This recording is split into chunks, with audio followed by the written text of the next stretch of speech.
mga idol, magandang hapon po sa inyo pong lahat. Kalahating taon tayo mga idol na hindi nakapag-upload dito po sa ating YouTube channel sa Hiwaga ng Manggagamot. Ngayon po mga idol ay kumusta kayong lahat sa atin pong mga subscriber sa Hiwaga ng Manggagamot. At ito ipagpapatuloy na naman natin ang pagtuturo ng mga iba-ibang klaseng kaalaman ng mga herbal na atin pong nagagamit sa araw-araw. Shout out po sa inyong lahat at ang inyong pong mga katanungan, subaybay po kayo sapagkat malulunasan po sa sunod-sunod po natin na turo ng mga mahiwagang herbal.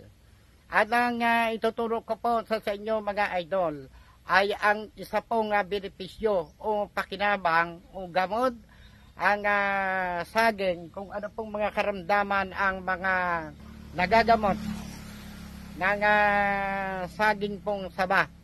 At baka ito po ay isa na po itong lunas sa inyo pong matagal ng mga nararamdaman at na nandyan lang sa inyong kapalibutan ay yan lang pala ang gamot sa inyo pong matagal nyo ng problema sa mga sakit.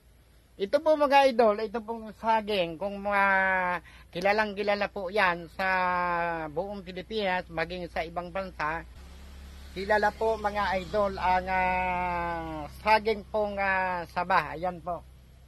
Ayan po mga idol ay napakabisa po yung gamot sa yung mga tao po mga idol na ang mga ihi ay mabaho, ang kanilang mga ihi ay mabula, at ang kanilang ihi mga idol ay madilaw. Tatandaan po yan ninyo mga idol. Yan po mga idol ang saging na saba. Napakalaki po ng tulong na magagamot ng unang panahon po. Yan po ay ginagamit po yan ng ating mga matatanda, ng mga albularyo ng unang panahon. Yan pong saging na saba.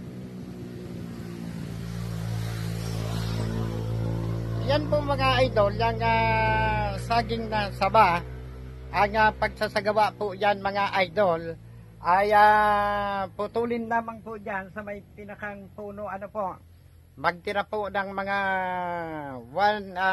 mga 12 inches, ano po, huwag pakasagadin masyado po yung puno ng saging. At pagkatapos yan ay butasan po doon po sa pinakang puno. Pagkatapos ay mabutasan po yan, yan po ay dinidiktikan po ng luya at kalamansi. Ano po, hiwaan po ninyo ng kalamansi at dikdikan po nyo ng luya, ilagay po dito sa pinagputulan ng puno at pagkatapos po hukayan.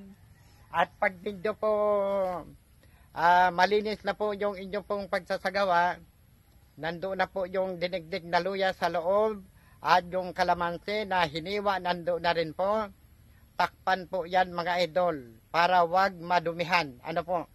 At kinaumagahan mga idol, yan pong lumabas po dyan ng mga tubig ay number 1 po yan mga idol gamot. Doon po mga idol sa mga umiihi ng mabaho ang amoy, madilaw masyado ang ihi, at number 1 po ang bula ng inyo pong mga ihi.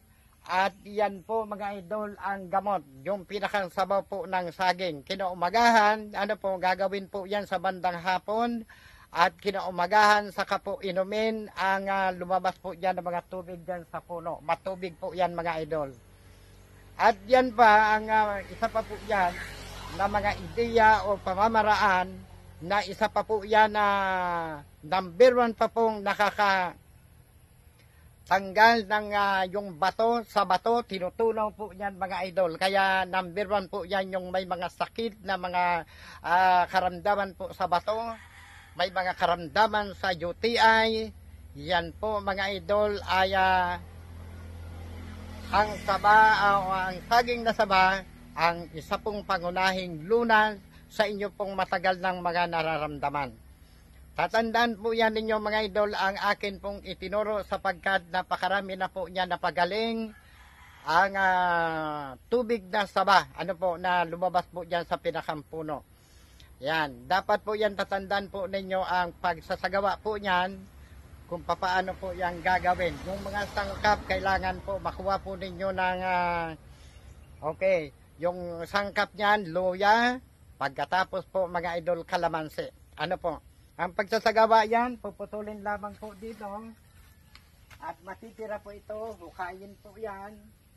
Ano po, at pagkahukay po niyan, okay, malinis na. Lagyan po yan ng dinikdik po mga idol na luya o kaya po kalamansi. Yang dalawa po yan pagsamahin yung dalawa. Okay, gagawa po kayo yan sa hapon. Ano po, at kinaumagahan, tingnan po yan, marami na po yan mga idol, tubig na lalabas. Ano po, kaya yan po ay napakabisa po yung gamot sa mga ganong karamdaman na akin pong nabanggit.